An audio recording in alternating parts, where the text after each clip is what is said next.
Ibu terima kasih sangat-sangat bagi blindboard ni. Nak ni je? Inilah blindboard. Ada belai. Lepas tu ibu sabar je kalau kita buat hal. Dah besar nanti kita akan jaga ibu selama-selama ni. Sama-sama. Mana nak bosin? Oh, nak buka ni je? Tu banyak lagi tu.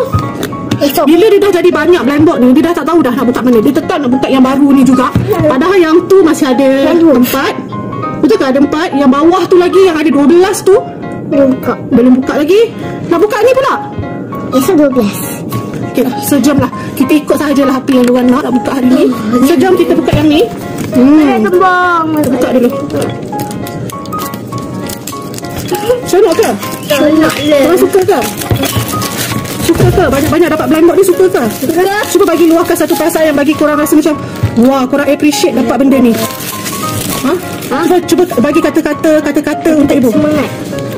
Ibu mencari contoh. Ibu terima kasih tau banyak. Ibu terima kasih. Banyak ibu belanja blindboard. Ada sayang ibu. Nanti dah besar dia jaga ibu. Macam tu. Langsung pun. Kakak okey. Ibu terima kasih sangat-sangat bagi blindboard ni. Nak buat ni je? Inilah blindboard. Ada belai semua. Yang Una besar tu lah. Lagi? Yang mini su lagi? Yang mini su lah. Lagi?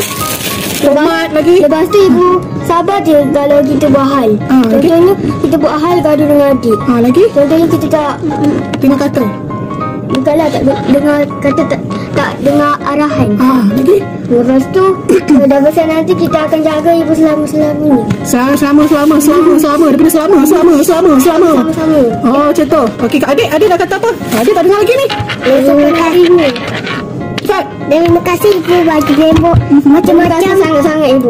Macam-macam sebab susah.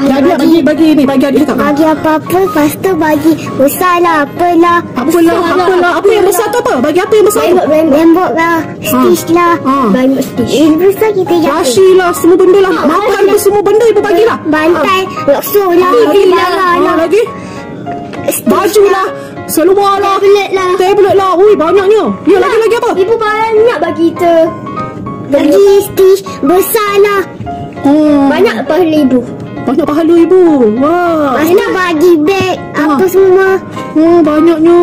Ibu pun tak ingat. Siapa anak ibu ingat bagus lah. Okeylah, sejam kita buka ni. Diorang bakal akan dapat yang ni. So, saya dapatkan yang pink ni. Hopefully adik nak dapat banyak. Nak ni? Nak biru. Kakak nak biru ni. Okey, yang ni yang full body tau. Ibu tak tahu. Sekejap, kita tengok dia punya ni ada bau ataupun tidak. Biasa kalau dia kata ada bau, dia akan bagi tahu. Tapi kita buka je. Okay. Kita mana tu? Okay, dalam ni ada 6 box. Okay, ada 6 box. Tak ada tempat tarik. Tak ada tempat tarik. Tak apalah, kita. Siapa nak buka dulu? Kakak dah buka. Okay, siapa? Jangan buka dulu. Sabar.